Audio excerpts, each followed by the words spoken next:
आज हम करेंगे आपका जो BEGLA 135 है उसका जो ब्लॉक 3 है उसका यूनिट 2 का हम लास्ट वाला पार्ट करेंगे जो कि ग्रामर है। ठीक है, इसमें हम पैसिव विदाउट एन एजेंट जो है उसके बारे में देखेंगे। तो सबसे पहले इन्होंने कुछ हमें पैसेज में कुछ ये दिए गए वर्ड्स दिए थे इन्होंने, या फ्रेजेस आप बोल सकते थे, सेंटेंसेस दिए थे, वो हमें देखने हैं। देखो पहला है आपका, the boats are laden with produce from the nearby orchards and community farms, यानी जो बोट्स हैं उनके अंदर जो है वो भरे हुए हैं, मतलब सामान से जो आसपास के बागों में से सामान निकलता था वो उसमें भरा हुआ है। यहाँ से मतलब भरा हुआ है, तो यहाँ से आपको समझ आ रहा है कि किसी ने भरा होगा, है ना, किसी इंसान ने कोई और एक्शन कर रहा है यहाँ पे इन्होंने डायरेक्टली आपको नहीं बताया कि किसने डाला है। यहाँ पे आपको पता चल रहा है कि हाँ इसमें मतलब डाला गया है, तो उसी से आपको समझ आता है कि हाँ किसी इंसान ने ही डाला होगा इसमें। उसी तरीके से these floating markets are made up of large clusters of boats, यानी जो ये फ्लोटिंग मार्केट्स हैं ये बहुत सारे बोट्स का बोट्स यहाँ पे होती हैं, यानी वो मिल के इसको एक मार्केट बनाती है जहाँ पे वो बहुत सारे लोग क्या करते हैं, चीज़ें बेचते हैं। Which serve the purpose of both sales counters and transport vehicles for the farmers who gather here to sell their wares every morning. तो उसके बाद ये बोल रहा है कि ये जो आपके बोट्स है यहाँ पे आप बेचने का भी काम कर लेते हो, और आप यहाँ पे आप सामान जो है वो भी जो ये फार्मर्स है इसमें सामान दूर दूर से इसमें सुबह सवेरे वो ला भी सकते हैं, जमा भी कर सकते हैं। उसके बाद तीसरे आपका these floating markets are called talat nam in the Thai language. जो ये फ्लोटिंग मार्केट्स है इनको थाई लैंग्वेज जो है उसमें, थाईलैंड की जो मेन लैंग्वेज है उसमें इसको तलतनाम बोला जाता है। तो कोई क्या बोल रहा है अब आपको, you will find that the subject of 3 sentences namely the boats. तो ये सब्जेक्ट इनका जिस पे बात हो रही है, ठीक है, सब्जेक्ट होता है जिस चीज़ पे बात हो रही होती है, तो वो क्या है, सबसे पहला जो है बोट्स है, ठीक है, दूसरा है फ्लोटिंग मार्केट्स, और तीसरा है दीज फ्लोटिंग मार्केट्स। इन तीनों को हम सब्जेक्ट बोलते हैं, ठीक है। ये मार्केट्स की यहाँ पे बात हो रही है, तो ये इनको आप बोलोगे, इनको अंडरलाइन करोगे, सबसे पहले द बोट्स, उसके बाद दीज फ्लोटिंग, उसके बाद आपका फ्लोटिंग बोट्स, और उसके बाद है नहीं, उसके बाद है आपका फ्लोटिंग मार्केट्स, और फिर है आपका दीज फ्लोटिंग मार्केट्स। इसको हम सब्जेक्ट बोलते हैं, यानी इसी पे तो बात हो रही है हमारी। आर नॉट डूइंग, और यहाँ पे आप देखोगे ये इनमें कोई एक्शन नहीं मतलब दिख रहा है, मतलब ये खुद से कोई एक्शन नहीं कर रहे हैं, बल्कि यहाँ से हमें जब इनको पढ़ते हैं हम इसे हमें ये पता चलता है कि कोई और जो यहाँ पे एक्शन है, काम जो है वो कोई और कर रहा है, यानी ये बोर्ड्स खुद नहीं कर रही हैं, जबकि कोई और मतलब कोई इंसान आके इनको चला रहा है या इनमें चीज़ें वीज़ें डाल रहा है। In the first sentence, it is obvious that the doer of the action not mentioned in the sentence are the, तो जो पहला है जो सेंटेंस था उसमें था कि जो बोट्स है वो किसमें, उनमें सामान भर देता है, जो आसपास के जो वहाँ पे बाग वाग है या कम्युनिटी वगैरह है वो उसमें वहाँ से सामान आता है, वो इन बोट्स में रखा जाता है। तो यहाँ से आपको क्या समझ आता है, कौन रखता होगा, जो वहाँ के फार्मर्स वगैरह या जो उस सामान को वहाँ पे बेचते हैं, सेलर्स वगैरह रखते होंगे, है ना, जो कि यहाँ पे बिजनेस करने आते हैं फ्लोटिंग मार्केट्स में।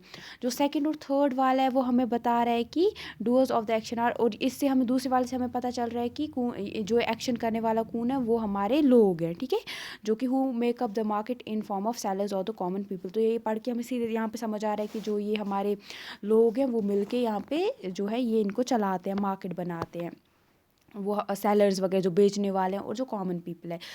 तो the sentences are in passive voice, जो ये सारे सेंटेंसेस है जो हमें नहीं बता रहे होते ना कि किसने किया है वो काम, डायरेक्टली नहीं बता रहे होते हैं, बट हमें समझ आ जाता है कि किसी ने किया होगा, तो उसको हम बोलते हैं पैसिव वॉइस वाले sentences. We add a helping verb to the past participle according to the tense और the time indicated is shown और ब्रोकन हैज़ बीन मेड। तो यहाँ पे हम क्या करते हैं, एक जो वर्ब की मदद लेते हैं, ठीक है, जो कि लेकिन पास्ट में होगा, ठीक है, पास्ट वाला, जैसे कि इज़ शोन या आर ब्रोकन और हैज़ बीन मेड, ठीक है, ये सारे जो है ये आपकी क्या है, हेल्पिंग वर्ब, इनकी मदद से ऐसे सेंटेंसेस हम बनाते हैं। तो अब हम ये थोड़ी इसकी प्रैक्टिस करेंगे फिर आपको ज़्यादा अच्छे से समझ आएगा।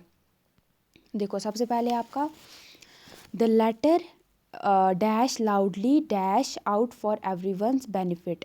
तो यहाँ पे आपका आएगा द लेटर वॉज, मैंने बोला ना यहाँ पे हमें सारा पास्ट में यूज़ करना है, ठीक है, पास्ट में आपको यूज़ करोगे यहाँ पे। द लेटर वॉज लाउडली, यहाँ पे लिखोगे सीधा रीड आएगा, read out for everyone's benefit, यानी जो लेटर थी वो सबके ज़ोर ज़ोर से बोली गई, पढ़ी गई, ताकि सब उसका बेनिफिट उठा सके, यानी सबको समझ आ जाए। उसके बाद है when they return to the site of the tsunami they found that many houses dash rebuild and many makes shift shops dash over the year. तो यहाँ पे आप लिखोगे, पहले को लिखोगे हैज़ बीन रिब्यूल्ड, रिब्यूल्ड के बदले रिब्यूल्ट आएगा। रिब्यूल्ड का जो पास्ट फॉर्म होता है वो ब्यूल्ट होता है, ठीक है, रिब्यूल्ट। और इरेक्ट का जो पास्ट फॉर्म है वो इरेक्टेड आता है। तो यहाँ पे लिखोगे आप, पहले को हैज़ बीन रिब्यूल्ड, फिर लिखोगे हैड बीन इरेक्टेड, ऐसे आपको ये लिखना होता है। तो ये बोलते हैं कि जब वो वापस आए, जहाँ पे सुनामी आई थी जिस जगह पे, उस साइट पे वापस आए, तो उन्होंने देखा कि बहुत सारे जो घर थे वो वापस से दोबारा बनाए जा चुके थे, और बहुत सारी शॉप्स वगैरह जो थी जो टूट गई थी, 1 साल के बाद जब वो वापस आते वो देखते हैं कि वो सारी ठीक करा दी गई हैं। उसके बाद तीसरा आपका preparations dash for the visit of the prime minister, hence no one will be free to talk to you in this week. तो यहाँ पे ये बोला जा रहा है कि जो प्रेपरेशंस जो है, मतलब तैयारियाँ की जा रही हैं या हो रही हैं, हो चुकी हैं इस महीने, मतलब जो प्राइम मिनिस्टर आ रहा है उसके लिए, तो इसीलिए आपको इस महीने कोई भी नहीं मिलेगा बात करने के लिए। फिर यहाँ पे आएगा आपको आर बीइंग मेड, ठीक है, जो ये तीसरा वाला सेंटेंस है, यहाँ पे आएगा आपको आर बीइंग मेड। उसके बाद है when she return from work she discovered that her lovely cake dash by the visiting monkeys, some of it dash and some dash on the floor. पहले को आप लिखोगे हैड बीन ruined, RUINED, फिर लिखोगे आप हैड बीन ईटन, और फिर लिखोगे आप हैड बीन ड्रॉप्ड, ठीक है। तो ये बोल रहा है कि जब वो वापस घर आती है तो वो देखती है कि जो उसकी केक इतनी मेहनत से बनाया था वो बिल्कुल ख़राब हो चुका था, क्योंकि वहाँ उधर मंकीज़ आए थे, उन्होंने उसको सारा मतलब आधे को खा लिया था, और आधा जो था वो फ्लोर पे गिर चुका था। फिर आपका many families dash by the down sizing of the companies many young man and women loss their jobs, यानी जब से ये जो वहाँ पे कंपनीज वगैरह हैं वो ख़त्म हो रही हैं या कम हो रही हैं, उसकी वजह से बहुत सारी फैमिलीज़ हैं उनको क्या हो रहा है, प्रॉब्लम्स हो रही हैं।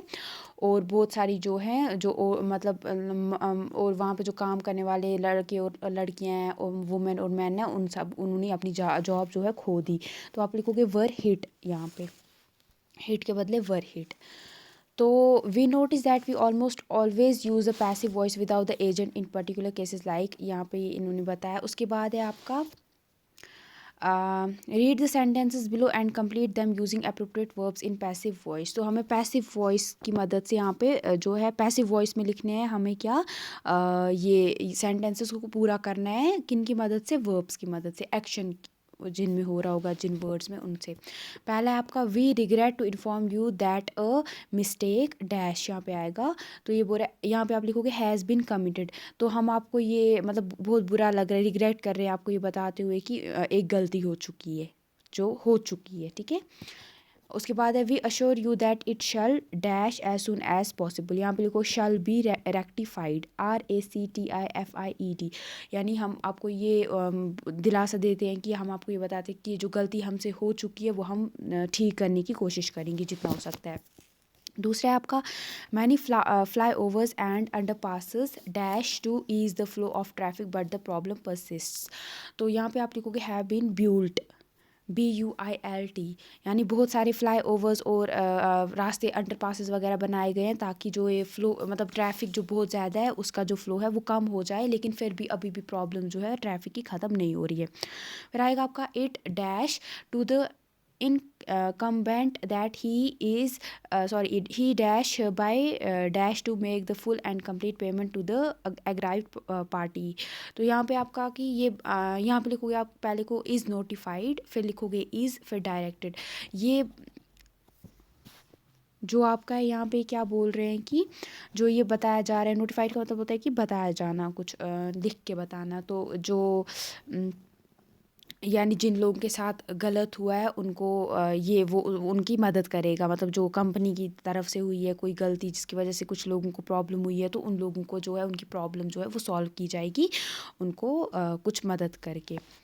फिर आपका as I was on my way to the mall yesterday my pocket dash and so I ended up buying nothing. तो आपका आएगा वॉज पिक्ड, यानी जब मैं कल मॉल से वापस आ रहा था, मतलब मैं जब मॉल जा रहा था तो रास्ते में मेरी क्या हो गई, मेरी जो है मेरी पॉकेट की चोरी हो गई, मतलब मेरी मेरी जो जेब काट लिया गया, मतलब चोरी हो गई। तो जिसकी वजह से मैं कुछ भी वापस घर आया कुछ भी खरीदने के बगैर।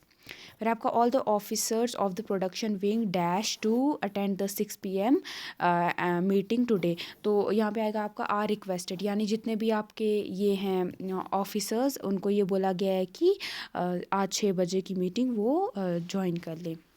तो नीचे इन्होंने आपको दिया है request, commit, build, pick, direct. इन्हीं की मदद से आपको जो अच्छा लगता है वो आपको वर्ब जैसे कि हैज़ बीन है, शल बी है, और आपका ये है हैव वाले जो हैं या आर है, इनके हेल्प से आपको इनको पूरा करना था। फिर आपका आता है राइटिंग डिस्क्राइबिंग प्लेसेस। तो look at this picture, right, देखो ये पिक्चर आपको देखनी है, फिर आपको बताना है कि ये जगह कौन सी है, यहाँ पे ये शॉप्स कैसी हैं, या ये शॉप्स में क्या चीज़ें बेची जा रही हैं, या शॉप्स और जो यहाँ पे जो वहाँ पे क्या बेचा जा रहा है उसमें, और जो ये नीचे जो रेडों पे लोग हैं ये क्या बेच रहे हैं, इनका क्या डिफरेंस है। फिर आपको बताना है लोग क्या ख़रीद रहे हैं, किस किस्म के लोग हैं यहाँ पे, कैसा ड्रेस पहना है, कैसे एक्शन कर रहे हैं, उसके बेसिस पे आपको एक ऐसे टाइप का लिखना है। फिर आपको एक दूसरा क्वेश्चन है, now look at the picture of this multiplex mall. ये बड़ा सा मॉल है, इसको आपको देखना है कंपेयर, जो पहली फर्स्ट मार्केट थी ना ये वाली जो आपकी है, इसमें और मॉल में आपको बताना है क्या डिफरेंट है इन दोनों में, ठीक है, उसके बारे में आपको लिखना है। तो बस ये है आपका, ये आपको इस पे कोशिश करनी है लिखने की। उतना ये इम्पोर्टेंट तो है नहीं, बट अगर आप करना चाहते हो तो कर लो। उसके बाद है आपका प्रोनाउंसिएशन, जो ये डायलॉग है ना यहाँ पे ये दिया गया है, ये एग्जीक्यूटिव और जो कस्टमर है उसके बीच में ये बातचीत हो रही है। तो एक बार आप इसको पढ़ने की कोशिश करना बस, और ये आपका जो यूनिट है यहीं पे ख़त्म हो जाता है।